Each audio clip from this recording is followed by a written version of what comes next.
Oi, gente, esse é o ArchiCast número 54, meu nome é Adilson, e a gente está aqui para conversar a respeito de um assunto que a gente vai tentar abordar mais, que são assuntos mais específicos, assim, sobre projeto. E hoje a gente vai falar sobre arquitetura escolar. Para falar sobre esse assunto, a gente chamou uma velha conhecida, não só nossa, mas do cast também, que é a Júlia Lack. Júlia, tudo bom? Boa noite. Boa noite. Velha eu achei pesada, assim. Eu também. É velha conhecida, que ele gente. falou, Não, sou uma jovem conhecida. Ok. Ok. Isso aí, jovem conhecida.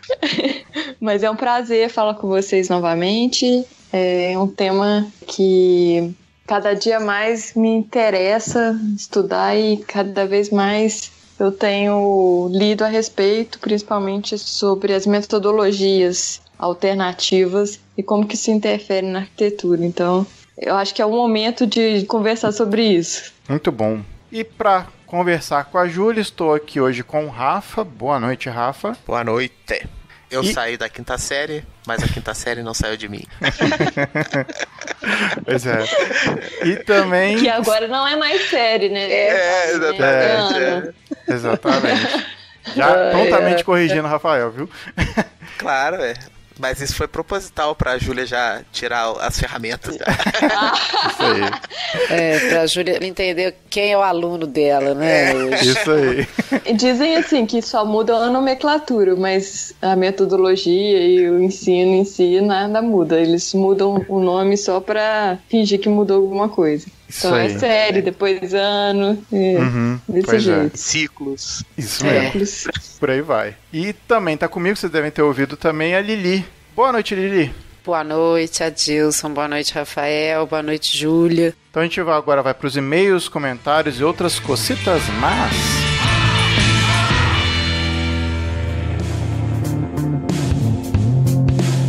Voltamos com mais uma leitura de comentários e questionamentos do ArchiCast. Estou aqui hoje com a Lili.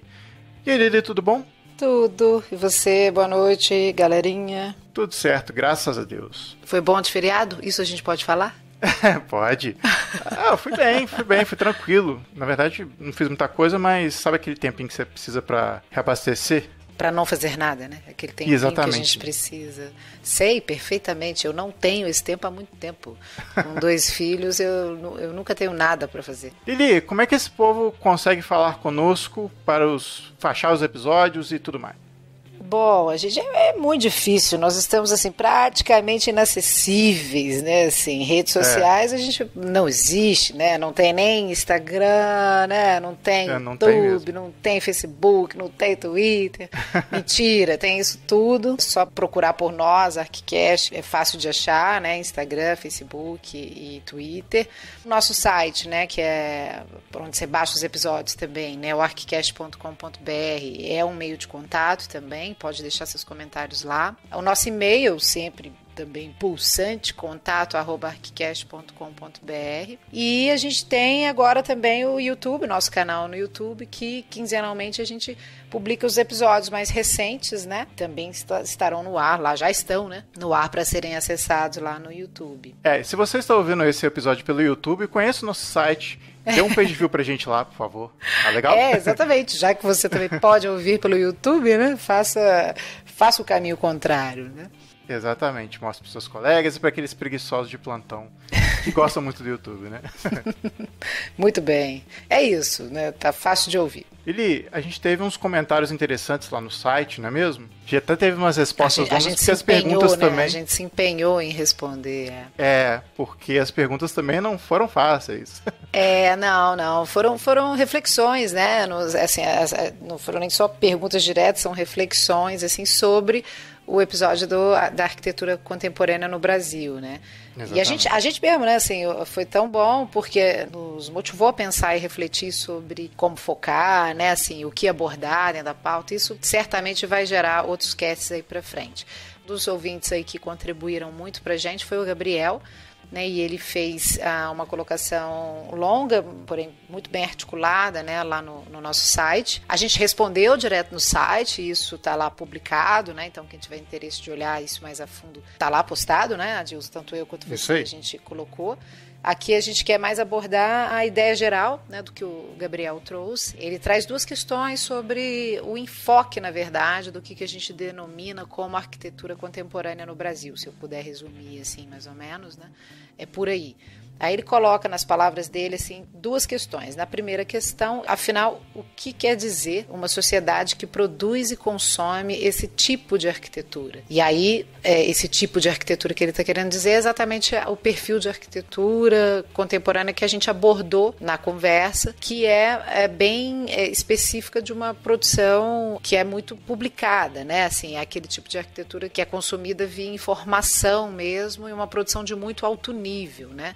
Muito embasado nas próprias escolas e tal. Então ele pergunta um pouco também sobre, ele faz uma provocação, né, sobre qual sociedade, que sociedade é essa que produz e consome esse tipo de arquitetura? Qual é o papel exercido pelos estratos sociais que a produzem e a fazem circular? Na pergunta seguinte ele também traz essa questão da circulação das informações, mas ele traz um pouco isso, assim, olha, quando você fala arquitetura contemporânea brasileira, é preciso saber sobre qual ponto de vista, né, sobre qual é o filtro para que a gente escolha num programa também, né, que tem lá 1 hora, né, tratar desse assunto. E a gente, de fato, nunca teve a pretensão de fazer algo extremamente abrangente, senão a gente não teria sobre o que falar, né? Então a gente escolheu um enfoque. Exatamente. E isso não nos impede, né, de falar sobre arquitetura contemporânea também, fora um pouco desse mainstream, que tem uma credibilidade, uma validação tanto acadêmica, quanto de mercado, quanto internacional, que foi mais ou menos o recorte que a gente escolheu fazer, como um pouco assim do que também a arquitetura é vista lá fora, né? A nossa arquitetura contemporânea é vista lá fora. Em que ele questiona também assim, poxa, será que não era interessante a gente trazer também, né, quem circula a informação nesse sentido, já que a gente está falando de algo mais mainstream mesmo, trazer quem gera essa visibilidade, né? Do ponto de vista das publicações, dos prêmios e tal. Então eu acho que foi um ponto de vista super interessante, né? Você acha que ampliou a nossa cabeça, que acho que não tinha intenção, né, de esgotar o assunto de jeito nenhum. Nunca tem, né, Adilson? Graças a Deus. Pelo contrário, né? A gente só dá o chute inicial, né? Até porque se a gente esgotasse uma discussão, a gente acabaria amanhã, né? O cast, né? Encerrou os assuntos, vão acabar, é isso mesmo, né? Amanhã, amanhã por falta de energia. Né, porque não faltaria assunto. Exatamente. Né? Então, isso é normal, pra gente também é sempre uma questão, né? Assim, qual é o enfoque dá num determinado assunto.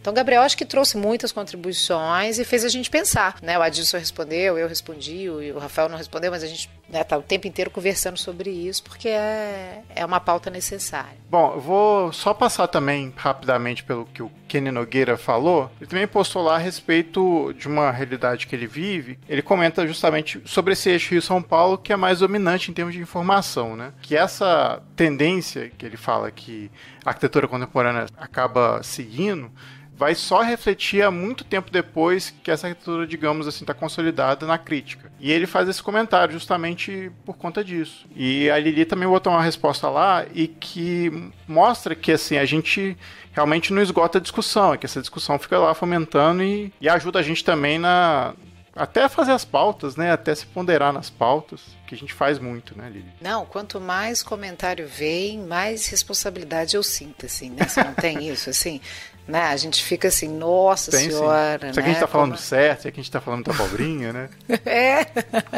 Exato. Não, e não é nem a ideia do cast, de ser um podcast. Outro dia falou isso, nós não somos jornalistas, nós não somos uma fonte de informação como um jornal, como não é? Não, existe uma certa liberdade no formato que a gente se permite fazer e dentro do que a gente se propõe, né? Nós não estamos aqui dando aula e ditando verdades para ninguém, pelo contrário. A gente traz muito mais dúvida e questionamento do que qualquer outra coisa. Mas acho que isso é enriquecedor. Mas os comentários são tão bons, né? Eu fico lisonjeada com o nível dos comentários que a gente recebe, para te falar a verdade. Assim.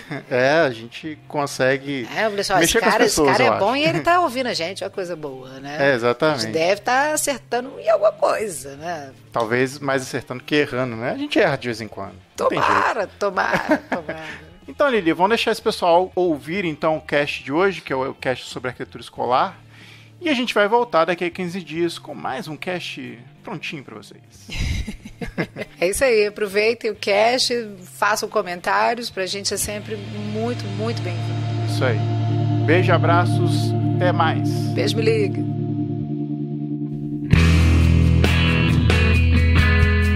A gente vai começar o papo aqui para tentar trazer um histórico muito rápido aí sobre o que é o ensino e a necessidade de uma arquitetura para isso, né? Você pode começar aí a falar um pouquinho sobre isso? Eu até estudei para falar sobre isso, inclusive. Porque, na verdade, assim, esses debates eu sempre topo participar justamente porque é o momento de forçar esse estudo mesmo. A gente sempre tem alguma coisa para aprender e é isso também que acredito que motiva vocês também na parte acadêmica, né? A gente aprende muito com os alunos também em sala de aula. E eu estudei sobre essa questão de ensino que me veio a curiosidade depois que eu li a pauta. Vou falar brevemente sobre essa questão aí desse histórico. Começar aí sobre lá nos primórdios, quando nós éramos caçadores. Pelo que eu li, o aprendizado ele era natural, porque ele estava associado com as brincadeiras. Então, assim, até a própria caça, ela não era vista assim como um trabalho. Ela era realmente a maneira que as pessoas viviam. Então, assim, a brincadeira com o trabalho, eles se misturavam. E aí até vi um artigo interessante mostrando que as crianças elas são capazes de aprender a forma como os adultos vivem, mesmo sem uma escola, através dessa exploração natural que as crianças têm e também de observação, que é muito presente na infância e que acaba que a gente vai perdendo ao longo da vida, que é uma pena, né? Eu até tinha uma professora que ela falava assim, a nossa grande questão assim ao longo da vida é ter vergonha de perguntar por quê. Por que é assim? Com o tempo a gente acha que a gente tem que saber tudo. E não. Essa questão questionadora que as crianças têm e de exploração e de brincadeira, ela tinha que estar sempre vinculada ao aprendizado. E isso estava muito presente quando nós éramos caçadores e coletores, né? E aí, quando chegou a agricultura, mudou muito, porque as famílias começaram a se organizar para ter produção. Então, começaram a ter mais filhos, e os filhos começaram a trabalhar nas roças. Elas passaram a não ter mais tanto tempo para brincadeira, porque ou elas estavam trabalhando ou elas estavam cuidando dos irmãos mais novos. Então o foco começou essa questão de servir o resto da família. Aí chegou o feudalismo e a principal lição das crianças era aprender para ter obediência. Então teve muita supressão de vontades e reverência aos mestres, senhores. Começou a hierarquia social. Lógico assim que criança sempre arruma um jeito de brincar, isso é sempre maior do que qualquer regra, mas o tempo era diminuído. Quando chegou a indústria, começou além disso uma exploração infantil, aí logo no início da indústria, para piorar, tirou a criança do campo, né, que era um espaço livre, muito mais lúdico, para um espaço fabril. E a gente só voltou a conversar sobre questões relacionadas a ensino e tudo no momento que a gente teve uma doutrinação. E aí, nesse momento, foi que quando a indústria ela começou a ter tecnologia, maquinário, então não precisava de tanta mão de obra. E eles, por parte da indústria, eles perceberam que era interessante doutrinar a mão de obra, para que ela fosse pontual, para que ela fosse mais especializada. Então, eles viram na educação essa intenção. A religião viu oportunidade também de doutrinar as pessoas para seguirem, né, a própria religião. Os líderes nacionais, nesse momento, viram na escola uma possibilidade de formar bons patriotas e futuro aí bons soldados. E os únicos que realmente pensaram na criança em si foram os reformadores. Eles sim estavam interessados em que a criança tivesse um conteúdo matemática, latim. Então, a base da escola foi mais ou menos no século XVI e XIX, na Europa, mas a ideia sempre foi questão de doutrinar. Então, sempre teve uma intenção de interferir no modo de pensar das crianças para que, no final, elas repetissem a intenção deles, né? Servissem eles de alguma forma, que é um pouco triste e até hoje assim, a gente observa que alguns métodos dessa época ainda estão presentes, tipo repetição para memorizar, são algumas técnicas que ainda estão presentes na pedagogia tradicional. E hoje em dia o que a gente observa é que, apesar das escolas elas serem menos duras na educação, ela ainda é vista como um trabalho da criança. Na maioria das escolas, naquele momento ela está trabalhando, então ela volta para casa, ela vai fazer o dever de casa. Aí, às vezes, o pai fala assim, filho, primeiro você vai fazer o dever e depois você vai brincar. E isso, assim, a gente já escutou várias vezes, né?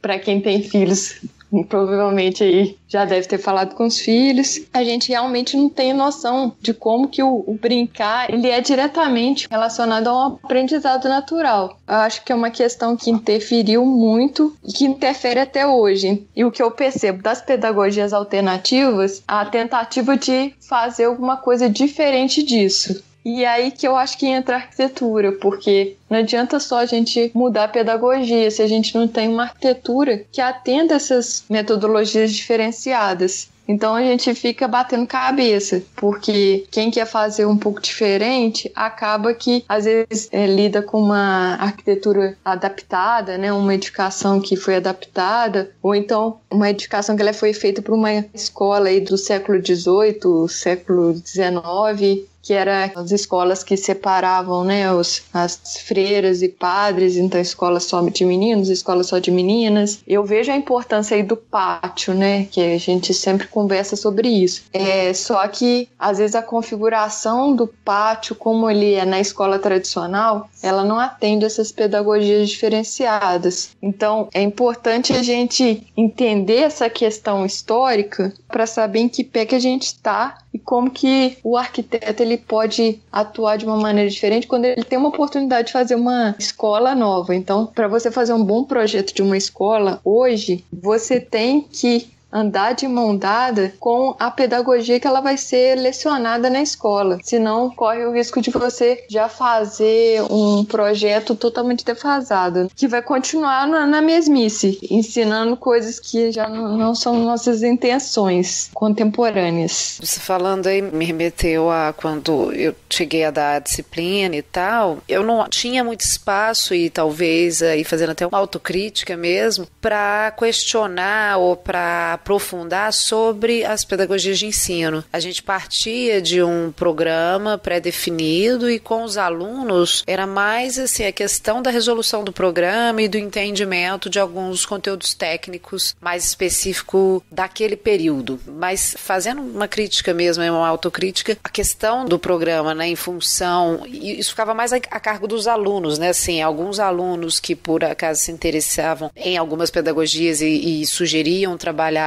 no espaço, ok, mas não era uma coisa definida pelo programa. Então eu acho que faltava ali essa questão da gente refletir também criticamente sobre a relação formas de ensino e o espaço da educação, porque o programa era montado mesmo, já tinha ali em cima dessa pedagogia tradicional. Talvez tenha falta de tempo assim no período, enfim, alguns problemas mais específicos, mas me remete como que isso, é muito fácil disso acontecer, né? A gente simplesmente recebe um dado que é aquele mais convencional, mais tradicional e trabalha em cima dele. Só ali já tem muita coisa a se aprender, claro. O programa escolar é um programa amplo, né? Você vai lidar com questões de escala muito importantes para o aluno ali, né? Falando de ensino. A questão da escala é uma escala nova, né? O número de pessoas, questão de população, vão entrar uma série de outras questões técnicas, mas também é uma oportunidade de pensar sobre isso que você está expondo, né? Essa questão aí que você está falando, assim, não é um caso, assim, isolado do Brasil, assim, 80% dos pais, eles, mesmo na Europa e Estados Unidos, eles têm preferência pela escola tradicional. E acaba que é a memória nossa, né? Que quando a gente vai fazer um projeto, a gente tenta que a pessoa desvincule um pouco da memória pessoal, né? Ou quando está vinculada, que tenha uma análise crítica do que era interessante ou não. E acaba que, na grande maioria das pessoas, elas estudaram em escolas tradicionais, então fica mais próximo, né, para ela fazer o projeto de uma escola com essa metodologia.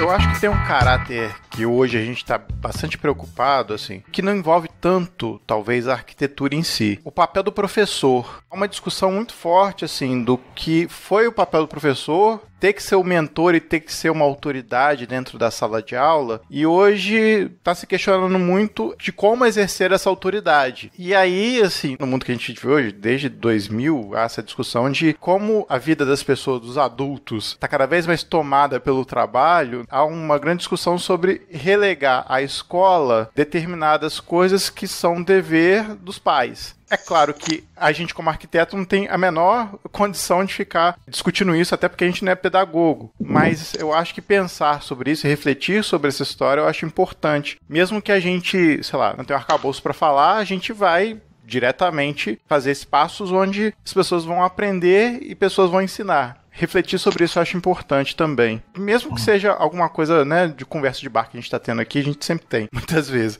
Mas eu acho importante pensar sobre isso, né? Sobre o papel hoje da escola, assim, como entidade, e aí o reflexo disso na arquitetura. O que eu penso sobre isso é o seguinte: a escola, vou falar um pouquinho de experiência pessoal como professora de ensino superior. Quando eu pego lá o aluno do ensino superior, eu acho que o mínimo que ele já tem que vir é educado, né?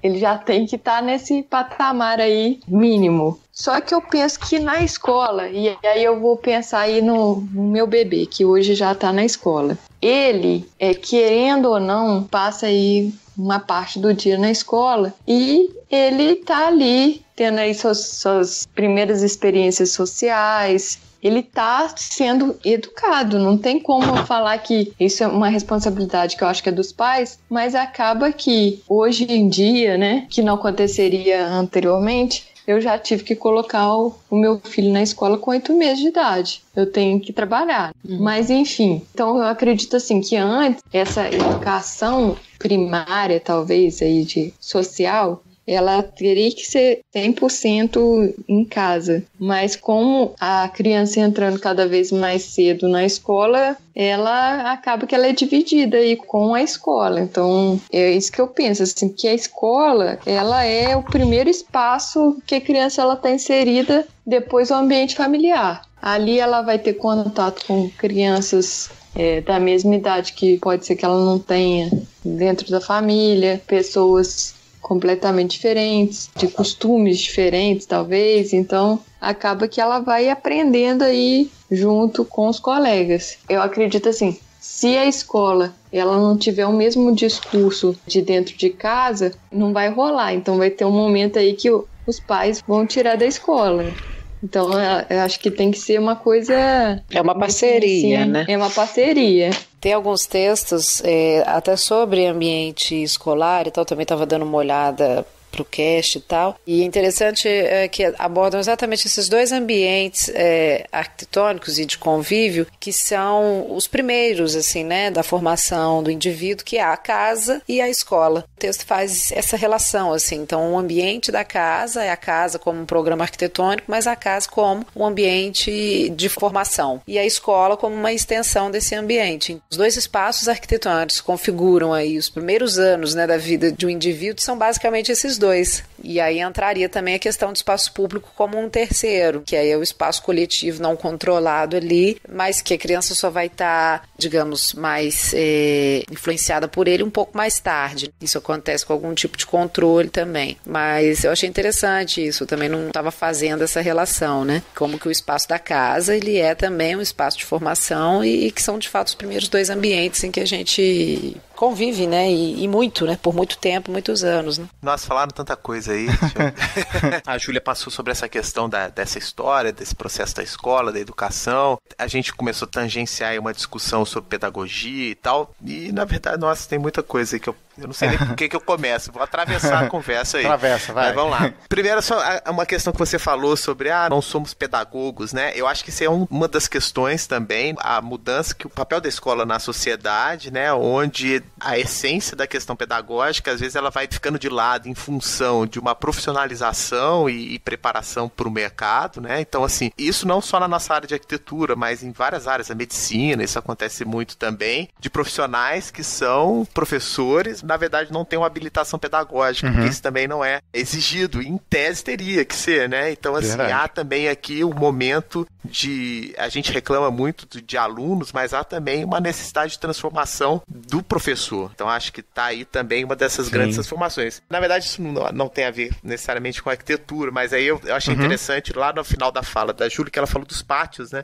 Deu o exemplo do pátio, e o pátio é sempre uma representação arquitetônica muito forte, né? Ela está presente aí na história da arquitetura, até conectando um pouco essa questão que a Lilia falou da casa e da escola, né?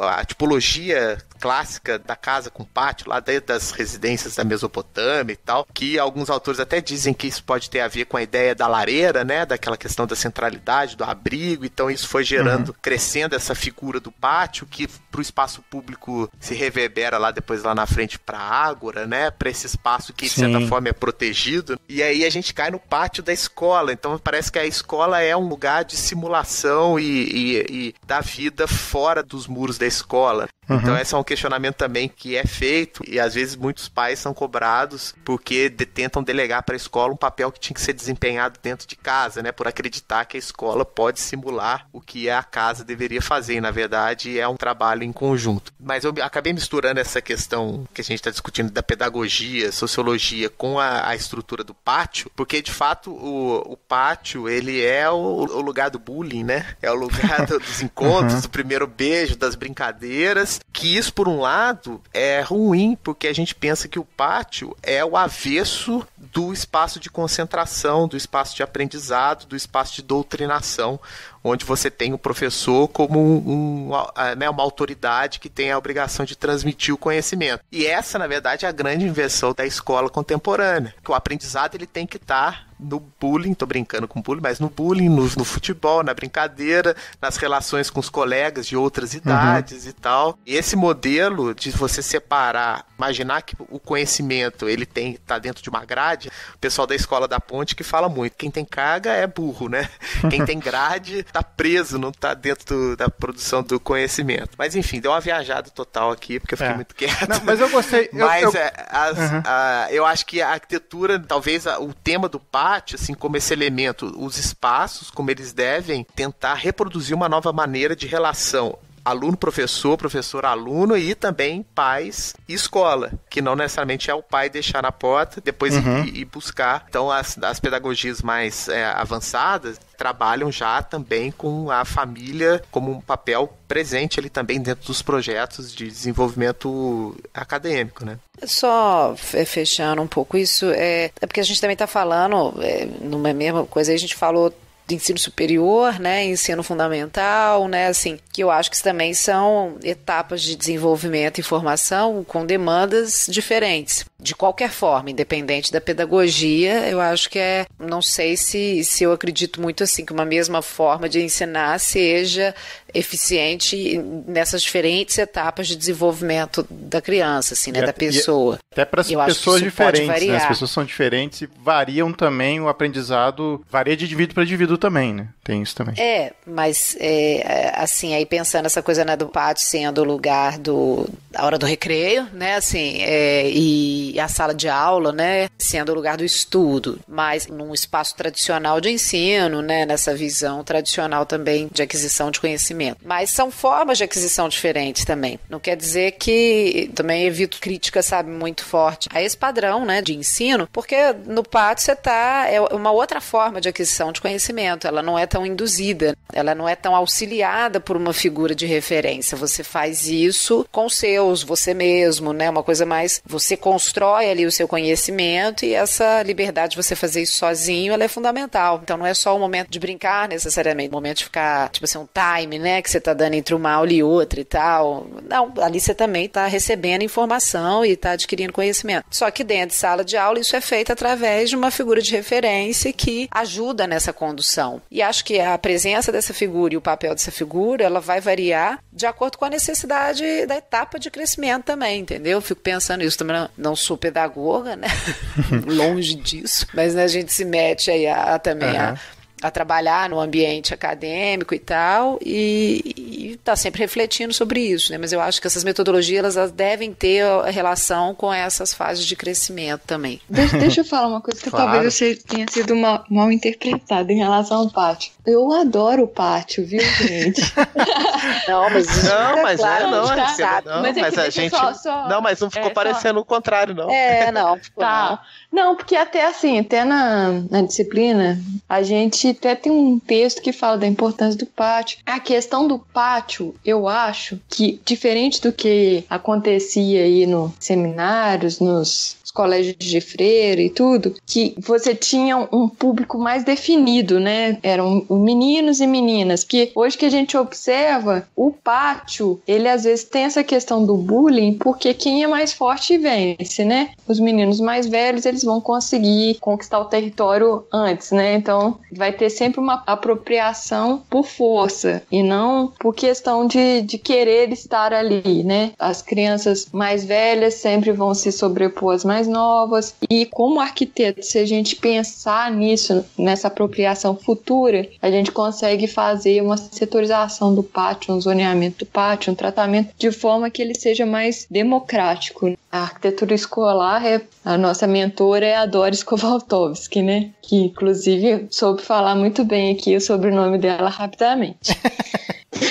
Que é bem difícil. Uhum. E aí ela divide esses momentos, como vocês estavam falando aí, na arquitetura. Então, um projeto de escola, a gente tem que pensar nos momentos. Então, a gente tem o momento de disposição da informação, o momento para absorver a informação e o momento para refletir sobre essa informação. O momento de exposição é a sala de aula, auditório, laboratório. É o momento aí para você absorver as informações. Aí são os trabalhos em grupo, pode ser orientado por um professor. Nesses momentos aí você vai ter uma conversa entre alunos, né? Entre pessoas que estão aprendendo. E vai ter aquele momento ali que você vai precisar, para absorver aquela informação, ter um momento aí de um espaço mais calmo, sozinho mesmo. Isso é importante da gente pensar para qualquer tipo de pedagogia, eu acho. Nesses 3 momentos. Acho que ela atende muito a tradicional, mas mesmo as outras, eu vejo esses momentos acontecendo. Mesmo que seja com um mobiliário diferenciado, ou um espaço diferenciado, mas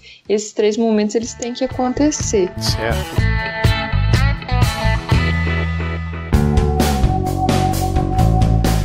Mudando um pouquinho o rumo da prosa aqui, que a gente estava muito filosofando, acho que a gente pode também falar um pouco dessa questão histórica a respeito dos edifícios escolares, porque eu já ouvi uma comparação, que ela é também óbvia, a respeito dos edifícios escolares, que a conformação da ideia de salas de aula e pátio, né, no centro das salas de aula, ela parece muito com presídio, mas eu gosto de associar a ideia da conformação ali do que seria um edifício escolar com a ideia de família estéreo do Fourier, né, Rafa? Então, família estéreo é do Godin. O Fourier é o falanstério, né? Falanstério. Isso. E eu acho interessante associar a ideia do falanstério com a ideia aí dos primeiros edifícios escolares, com o pátio central, porque justamente você cria uma relação que nem o Rafa falou. O falanstério, o família estéreo, foi pensado para moradias, né, das pessoas que iam morar nas cidades, iam trabalhar nas indústrias, ou seja, as casas das pessoas. E aí, se você pensar na escola, também como uma espécie de extensão aí do que seria em mistura de casa com espaço público, acho que essa comparação eu acho um pouco mais justa e comparar com a formatação de presídio, né?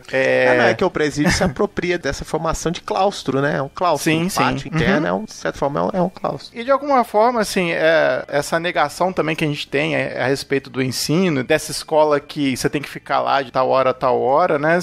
Essa associação sempre é um pouco constante. Mas eu acho que a gente pode, de repente, falar um pouco da história dos edifícios de ensino e de como ele foi mudando, né? Até mesmo com o impacto aí dessas novas metodologias de ensino que vieram aí, eu acho que já no século XIX, século XX, para começar a ser adotada de uma forma diferente. A gente tem uma ligação muito próxima do ensino com as religiões, né? Também da centralização de poder e de que o ensino também estava muito vinculado a uma aristocracia, né, ô Júlia? Assim, agora eu vou conversa de bar, né? Tá, vambora. Essa questão, assim, realmente, assim, o que aconteceu é essa questão da utilização da tipologia, realmente desse claustro dos seminários, das igrejas mesmo, né, dos monastérios. Então, o que eu vejo é que o pátio, ele surgiu muito nesse sentido, e eu acho que tinha uma questão de vigilância também, do cadeião aí, do panóptico, né? Eu acho que tem isso com certeza tá vinculado aí essa vigilância, e que isso vem até hoje, assim. A Academia de Comércio, por exemplo, é uma construção recente, né, feita para ser a escola mesmo, e com essa conformação de pátio. O projeto é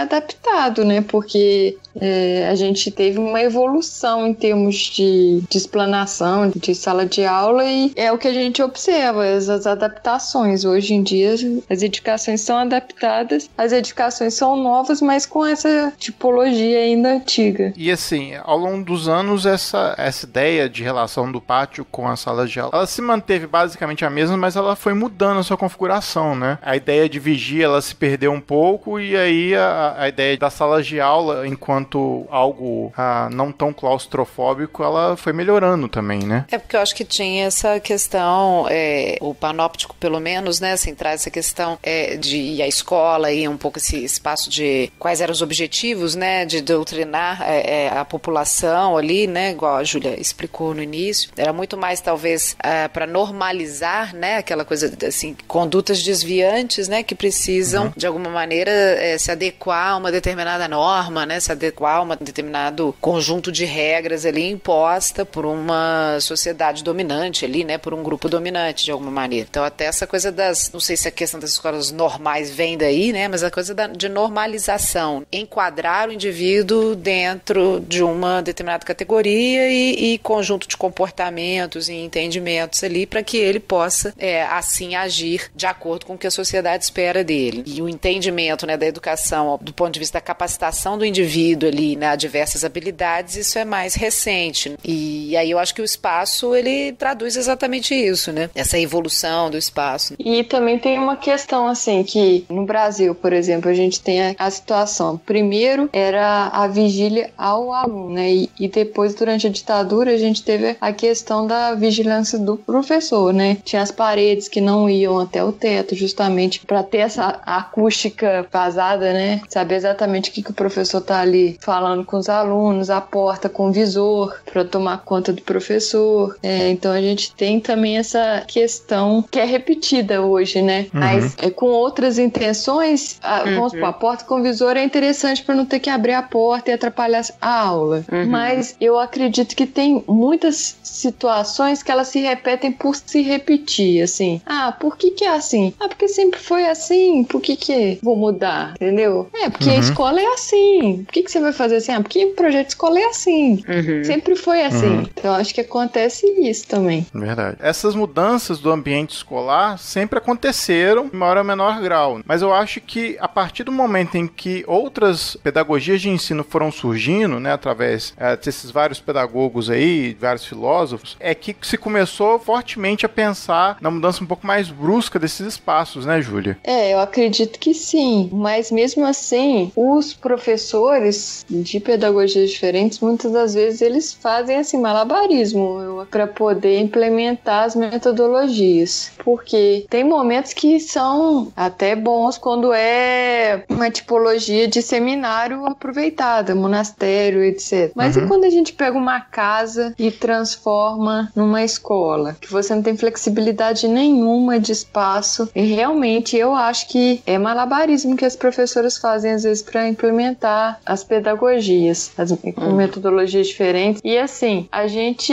às vezes também sente na pele aí, falando aí de ensino superior. Se a gente quiser fazer 2 turmas juntas num esquema ateliê, já começa a complicar, porque a gente não tem flexibilidade nenhuma de espaço. Então, essas questões, elas de adaptação são muito complicadas para essas novas pedagogias. E mesmo assim, as novas pedagogias, o que eu vejo muito muito é você sair de sala de aula, sabe? É você ir além da sala de aula. E em determinados momentos você não tem muito pra onde fugir, mesmo com o pátio. Em determinados momentos não tem muito como fugir. Então, pedagogias diferenciadas, elas vieram realmente para sair dessas convenções e oferecer uma possibilidade de ensino diferenciada, porque realmente a gente seguiu o mesmo padrão conteudista desde aí do século XVI, XVIII, sei lá. Eu acho que tem alguma coisa errada aí, né? E tem alguma coisa do tipo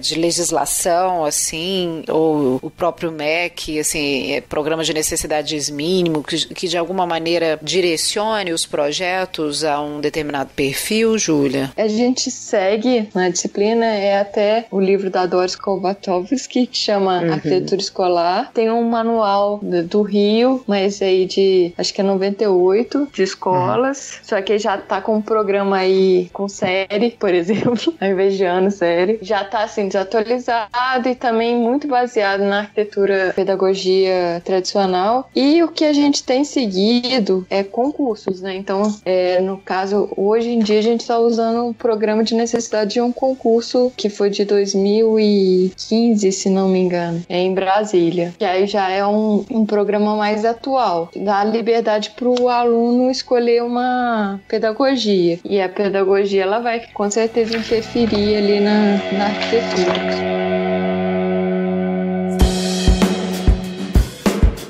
Só para recapitular, a gente falou um pouco da história dos edifícios, mas será que a gente consegue ser específico, assim, a respeito, assim, do que seria um edifício de escola, sei lá, do século XX, do que seria do século XXI? Ou ainda não há essa diferença muito clara, Júlia? A gente está falando de uma questão, assim, de adaptabilidade de edificações para ensino, que a gente vê recorrente no Brasil, que eu acho que você pontuou. Tem as escolas já centenárias, que tem a forte presença do pátio e da ideia de uma arquitetura bastante imponente no sentido de concentrar salas de aula em volta desse grande pátio, né, e ser algo celebrado na arquitetura. E aí a gente vê alguns modelos que vêm surgindo ao longo do século XX aí, a gente pode depois citar o Brasil, mas que tentam modificar essa ideia não só do pátio, né, quanto o espaço público, mas também da sala de aula, e até, assim, considerar que crianças menores têm espaços diferentes de crianças maiores, né, então você começa a ter essa diferenciação também. Eu acho assim, o ideal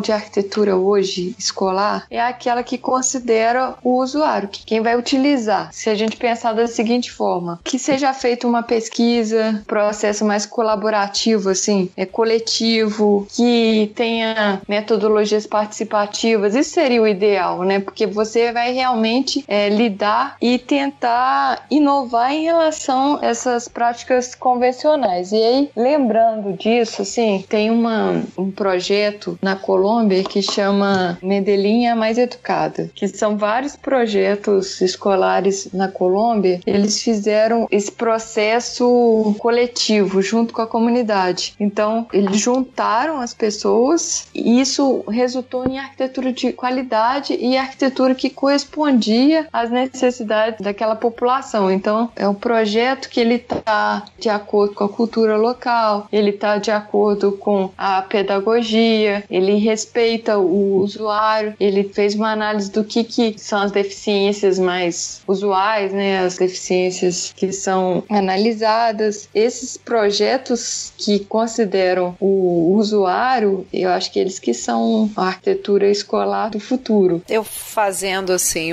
também falando totalmente de orelha aqui, tá assim, como mãe agora, como aluna, fazendo uma avaliação, por exemplo, da escola em que eu estudei, aí olhando para os seus espaços, né, para sua arquitetura, que é a escola onde os meus filhos estudam hoje. Então, de certa forma é interessante porque tem aí mais de 30 anos, né, de modificações no espaço e tal, que podem revelar um pouco sobre a relação entre a arquitetura e as formas de ensinar e como é que a escola vem se adaptando. Porque eu frequento a escola até hoje e ela é um outro ambiente, um ambiente que mudou muito desde a época que eu estudava até hoje e tal. As pedagogias também vêm sendo aprimoradas, né, eu não digo digo que o colégio mudou a forma de ensinar, não, acho que a crença dele na educação tradicional, ela continua, mas mesmo assim, né, dentro dessa visão, você tem várias atualizações pedagógicas mesmo que vão sendo feitas e isso se reflete no espaço. E aí também acho que não é nem só pedagogicamente falando, entendendo também a escola do ponto de vista de ser um negócio, né, assim, uma empresa e tal.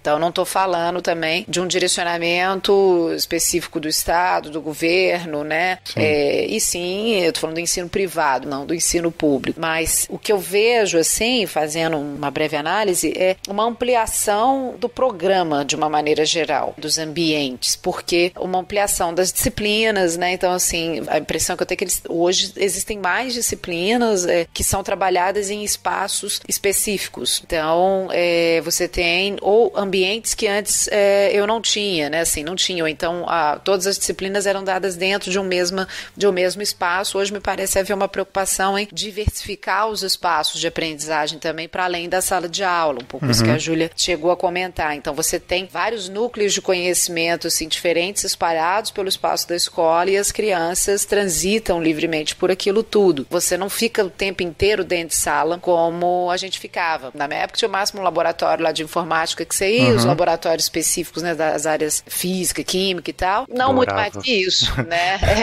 E não muito mais que isso, né? Agora não, você tem várias coisas, né? Eles têm acesso a muita informação e a espaços aí que respondem a isso. Mas continua sendo sala de aula e áreas livres para brincar, né? Assim, isso não mudou. Mas os corredores, as próprias salas, assim, eu vejo uma preocupação de humanizar o espaço cada vez mais, assim. E acho interessante também, não existe essa questão do pátio configurado como um espaço de centralidade. Tudo bem que é uma escola grande, mas assim, essas áreas de convívio livres, né, esses momentos livres aí não induzidos por um professor, por uma pessoa de referência, eles acontecem em qualquer lugar da escola. Você não tem um espaço configurado para isso acontecer, né? Isso não é dirigido nesse sentido. E antes era mais, esse espaço era melhor definido. Agora não, ele é um espaço entre várias outras coisas que vão acontecendo. Eu acho interessante que são outras duas atividades que fazem parte da educação e que eu acho que tem a ver com a nossa visão da sociedade atual também. Então, que é a relação da educação e o esporte, então a importância que a atividade esportiva ganhou, né, enquanto um conteúdo também do espaço de ensino. Eu acho que isso é recente, assim, né? Então, assim, as áreas de esporte e nas suas diversas modalidades foram um investimento significativo por parte da escola nesses anos todos. Eu não sei se é uma questão comercial, né, assim, de um diferencial competitivo e tal, ou se existe aí alguma questão ideológica maior por trás. E a própria relação com a natureza, a relação dos alunos com a natureza. Então, como é que eu introduzo o tema da natureza no espaço da escola, né? Em que medida essa natureza está presente? Através de hortas, através de matas e tal, assim, né? De alguma maneira a escola também tenta trazer o ambiente natural para perto das crianças ali, simulando determinadas situações. O que eu acho é o seguinte, isso só foi possível porque teve uma reforma arquitetônica. E aí o que eu penso é o seguinte, que a gente não tem que mudar a metodologia, a gente só tem que inovar a forma como essas práticas convencionais, isso que eu penso. Então, nesse caso aí, que eu inclusive paguei por essa piscina e não usufruí, porque eu fui também aluna desse colégio em questão,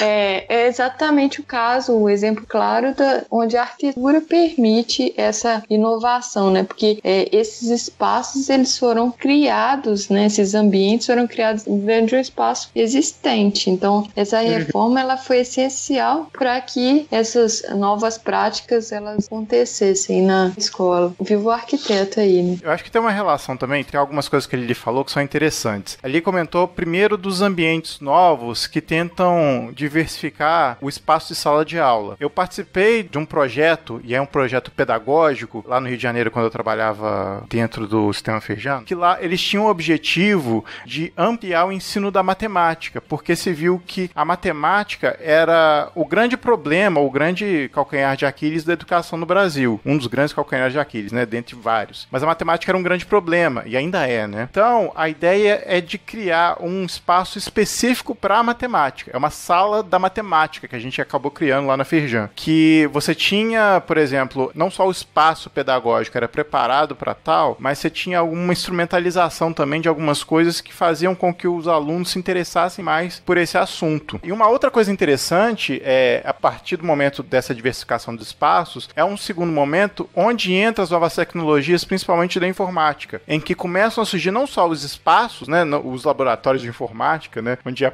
gente aprendia, na nossa idade, a gente aprendia a mexer com Windows, mas hoje existem escolas específicas que lidam de uma maneira muito diferente com que a escola tradicional lida com os meios informacionais, onde, por exemplo, você tem sala com projeções nas paredes, né, você tem o pátio, que o pátio, ele parece um museu, assim, ele é todo interativo, você tem algumas telas sensíveis ao toque, e isso traz um olhar diferente para quem está projetando, onde você cria novas possibilidades, ainda pensando que a escola é um lugar de concentração, um espaço que é aquele espaço público para quem está ali, né? Mas pensando também na inovação de você poder pensar, né, sair daquele gesso, onde você tem um pátio central, você tem as salas ao redor do pátio central, né? Outros espaços sendo criados também ao longo dos anos por conta de demandas, né? Não só de demandas financeiras, mas de demandas pedagógicas também, e de uma atração também do espaço mais bonito, né? Do espaço mais interessante, mais rico, né? É um pouco dentro daquela história que a Júlia contou, o que me parece, assim, que ao longo do desenvolvimento, assim, desse edifício preparado para o ensino, ele foi saindo de uma população restrita, né? Depois isso estava dentro dos espaços religiosos e tal, e depois esse programa se tornou público, né? Aí por uma nova visão de mundo. E até mesmo a ideia de que a educação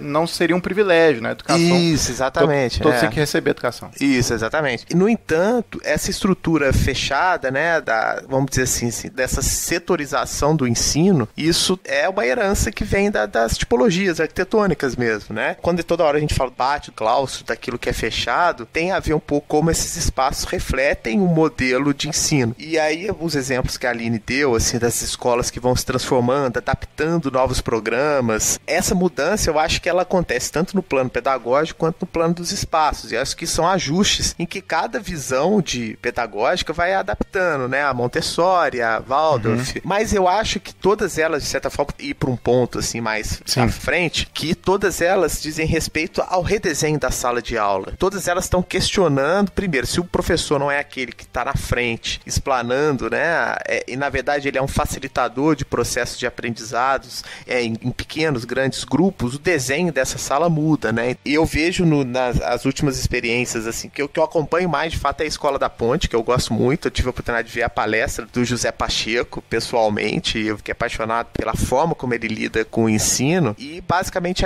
o protótipo da escola que eles desenvolveram, ela não tinha um pátio, ela é uma série de conjuntos de salas que são mutáveis. Você abre painéis, você pode juntar salas, deixar a sala menor ou maior, redividir os grupos das atividades, então você também tem uma ideia um pouco daquela tal da arquitetura um pouco mais flexível, né? E você pensar na tipologia da escola, a escola é a tipologia mais rígida que existe, porque você tem que controlar horário e saídas e a própria segurança dos alunos e tal. Então eu acho que esse é um desenvolvimento que vai ser lento, e a gente não vai ter assim, um novo modelo assim tão rápido, né? É uma construção que vai estar sendo feita, acho que agora nessa metade de século aí. Verdade. Partindo para uma pergunta mais prática, Júlia, quais hoje são as pedagogias de ensino que estão na moda, assim, tirando a tradicional? Que estão na moda é a construtivista, assim, falando das alternativas, né? Construtivista, Waldorf e Montessori são mais utilizadas, né? Que eu observo. Inclusive, a escolinha do meu filho é construtivista, que eu acho muito interessante, assim. Você consegue citar assim, as características de cada uma? Eu vou falar assim bem, tá? Resumidamente.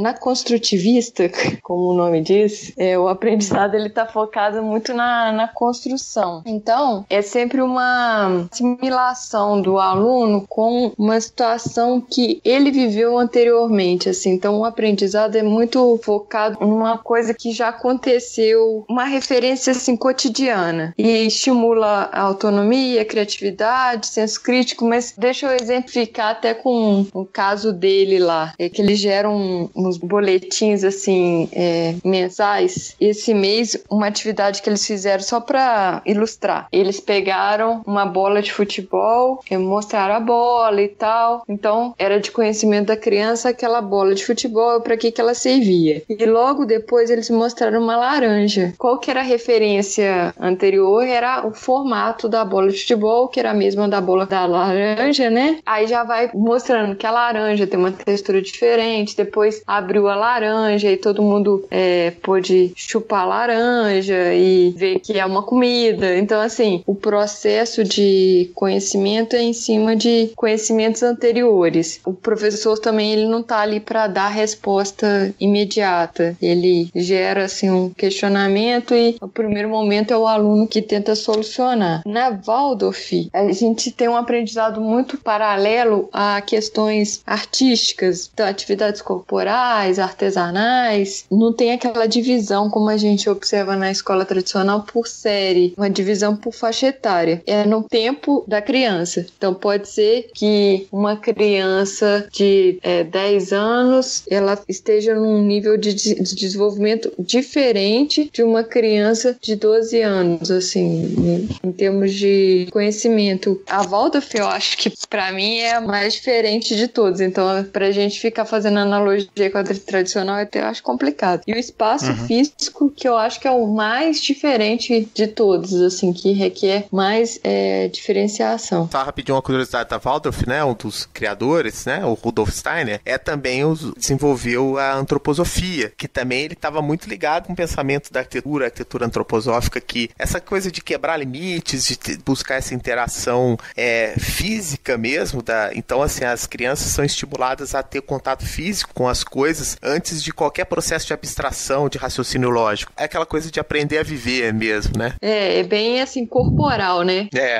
Ela está presente, sentir, não é só imaginar. Isso. Eu acho que é muito, muito assim. E na Montessori, a questão é muito ligada à escala do aluno, assim, para que a criança ela adquira uma independência e autonomia. O espaço é sempre tudo ao alcance da criança, para que ela possa pegar um livro sozinha e poder ler, sem pedir para a professora, manipular os objetos. Na verdade, o professor ele tá ali mais para guiar do que para ensinar. Então, e também tem essa questão de situações cotidianas. E eu acho que essas três, elas, assim, até por esse resuminho que eu fiz, dá pra gente observar assim que como a arquitetura ela é completamente diferente para atender as demandas específicas de cada uma, ao meu ver. Tem uma questão que eu observo assim na construtivista, que eu falei assim, às vezes as professoras fazem malabarismo, que eu observo assim, lá na escolinha do meu filho, eu observo isso, que é uma casa adaptada. Acho que elas têm que ser muito criativas para poder aplicar essas metodologias, que não tem espaço para isso, né? Para fugir muito do convencional. As salas de aula, principalmente, assim, não teria esse layout de carteiras, né? Até porque eles acreditam que essa parte de conteúdo, ela é bem mais para frente, então essa questão da faixa etária, ela modifica. Em alguns momentos, ela tem até cozinha dentro da sala de aula para a criança poder aprender a cozinhar, tem parte de marcenaria, então é bem diferente, assim, o espaço, para que isso seja realmente aplicado da maneira como foi idealizado. Já a Montessori, eu acho que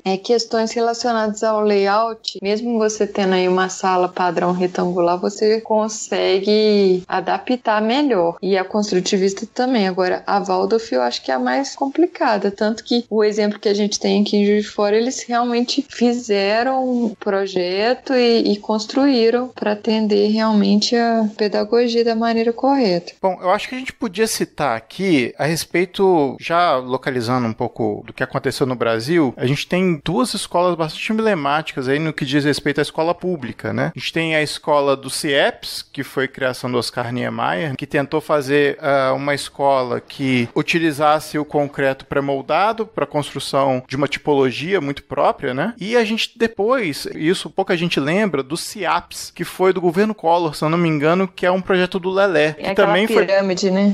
Que a quadra tem uma cobertura em forma de pirâmide, né? Então foram dois tipos de projetos de arquitetônicos bastante emblemáticos no Brasil. Eu acho que a gente podia, de repente, relacionar, mesmo que seja de forma mais rápida, assim, essa questão ideológica, né, do Estado, né, impondo uma arquitetura que, na verdade, tenta, vou falar moldar, mas que tenta uma proposta, né, arquitetônico-pedagógica aí para o ensino público. Vocês já tiveram a oportunidade de visitar algum CIEP ou o próprio SIAC aí para falar a respeito? Eu já visitei alguns CIEPs, assim, são terríveis, né? Assim, mesmo foram projetos do Darcy Ribeiro, né, na época do Brizola, tinha toda uma intenção de unificação, né, de um sistema único de ensino, amplificado e tal, só que acho que esbarrou mesmo no problema de ter que encontrar novas áreas, e essas áreas não estavam bem conectadas com as localidades dos alunos, então era todo um problema que estava também fora da escola, um problema de gestão urbana, né, não necessariamente do objeto. E também aí acreditar numa arquitetura que pudesse revolucionar e que não revolucionou, né. Então assim, ela trouxe mais problemas mesmo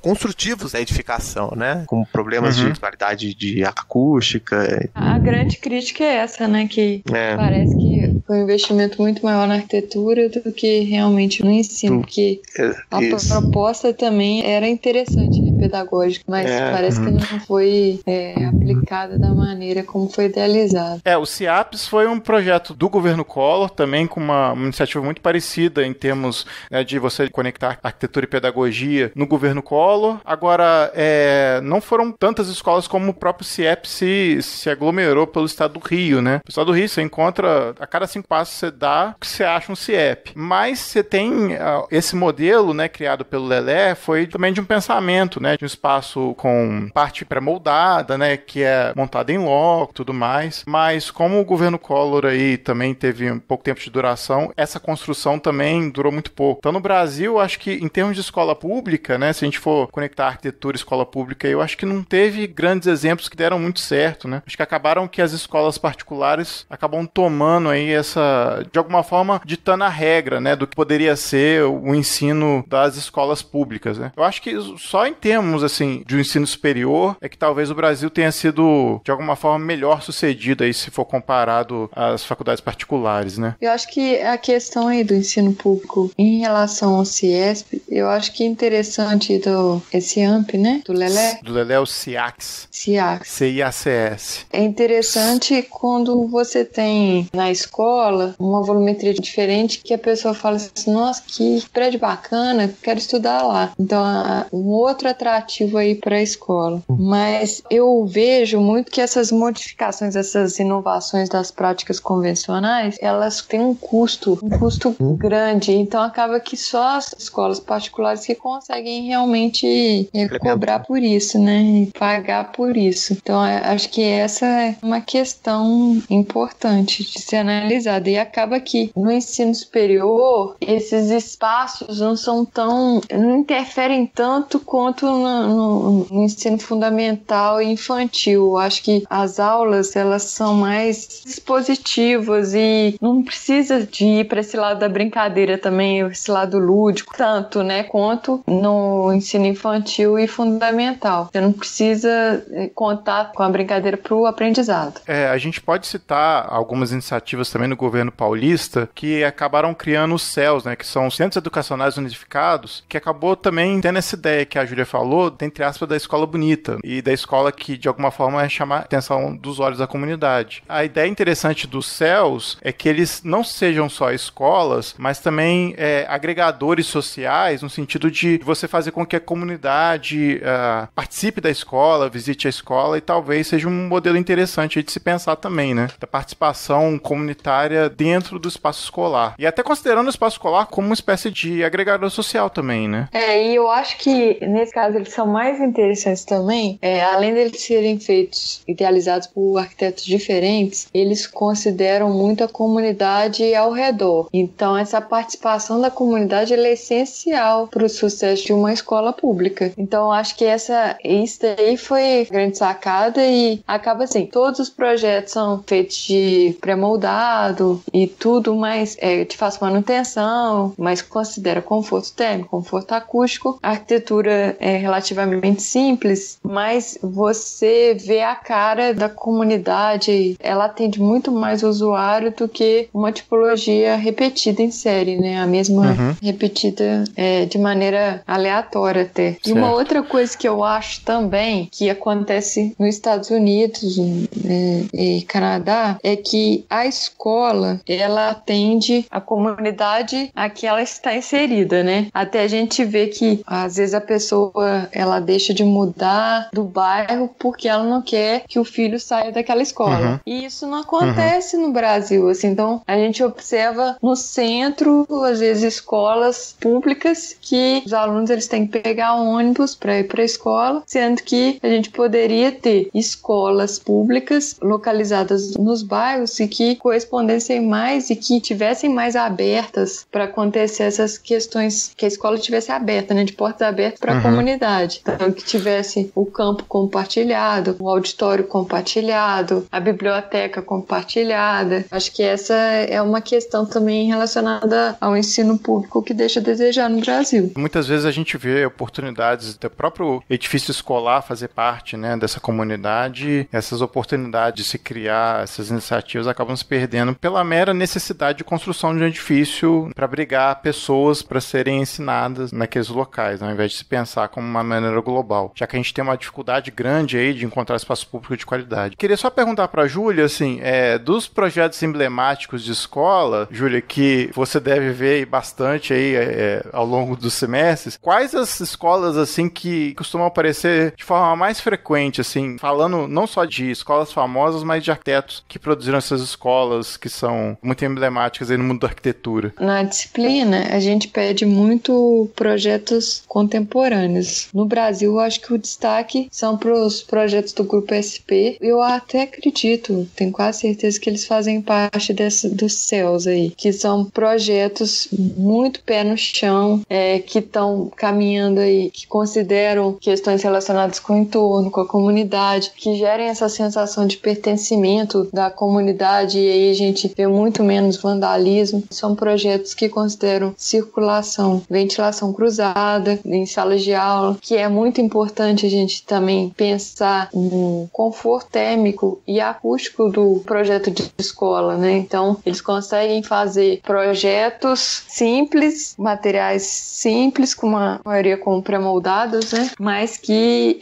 tem qualidade, espaço arquitetônico de qualidade. Os projetos também que eu acho que são mais interessantes, estão muito próximos da nossa realidade, acho que é por isso também que eu gosto muito, são esses colombianos que eu já mencionei. Tem até um projeto que é daquela cantora Shakira, ela tem um programa de incentivo à educação, e aí tem uma escola que chama Pies Descalços, que é uma escola muito bacana também, que considera questões relacionadas à ventilação natural, considera a comunidade ao redor, essa inserção. Eu acho que isso é o mais importante, assim. Mesmo quando a gente trata de escolas particulares, esses espaços comuns e que podem ser abertos para a comunidade, eles são muito enriquecedores, não só em termos de arquitetura, mas também para o usuário. Como você falou, a gente tem poucas áreas livres. Eu acredito que esses exemplos são exemplos bacanas que a gente tem aqui, falando em ensino fundamental e ensino médio.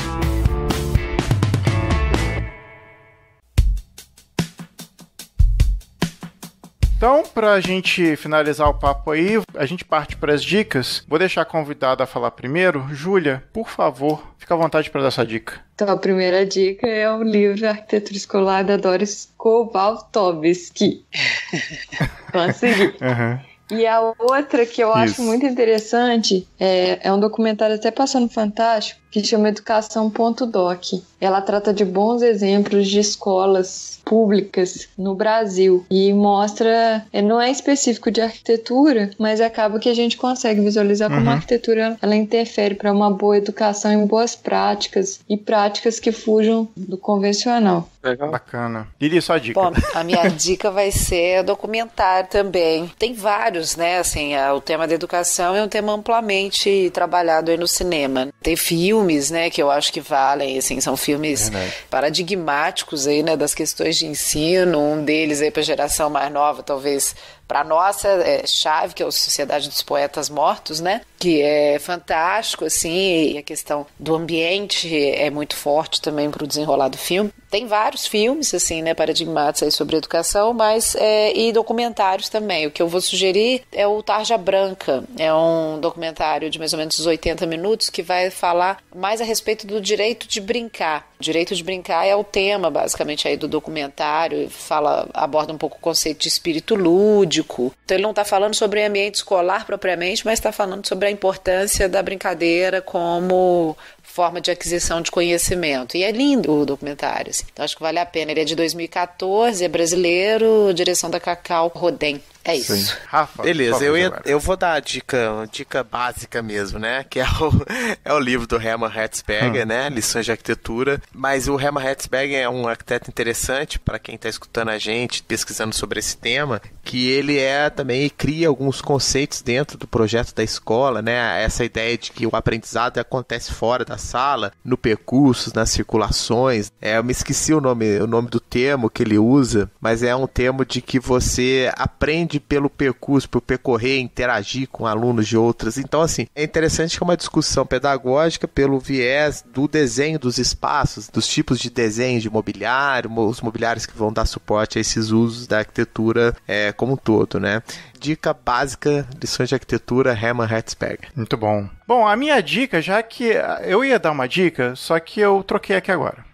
Eu lembrei de um documentário a respeito da Escola Nacional de Artes de Cuba, que foi um projeto idealizado pelo Fidel Castro em 61, e aí ele é considerado um projeto bastante inovador em Cuba e tudo mais, e que foi abandonado. Começou-se a construir, mas foi abandonado. O documentário chama Unfinished Spaces, ou espaços não terminados, espaços inacabados. Então, acho que você acha, na iTunes Store, você acha esse documentário. E aí tem depoimento do SEGRE, das pessoas que estavam envolvidas também nos projetos. Bem bacana esse documentário. Legal, certo. Obrigado, Júlia, por conversar aqui com a gente, disponibilizar do seu tempo. Eu que agradeço, foi muito bacana, assim, uma oportunidade de estudar, como eu falei anteriormente. E de conversar com vocês, que sempre dá um papo bom, né? Obrigada. Obrigada. Os convidados é que fazem toda a bosta da coisa.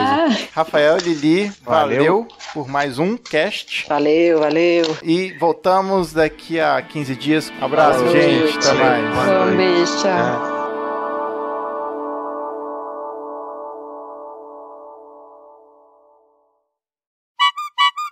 Daqui a 20 minutos é meu aniversário, viu? Tem bolo amanhã? Olha só! Tem bolo amanhã? Olha só! Parabéns! Tem que ter, Parabéns! Pois vou passar na padaria antes. Pô, parabéns, cara. Quantos anos? 25 já, Júlia? Já tá com 25? 25 mais 9. Melhorou, hein? Pra quem te chamou de velha no começo do cast, tá Olha só. Não me engano, me denunciando assim, galera. É isso mesmo? Putz, grito. Eu sempre saio sujo do cast. Qualquer cast. Esse povo só me denuncia.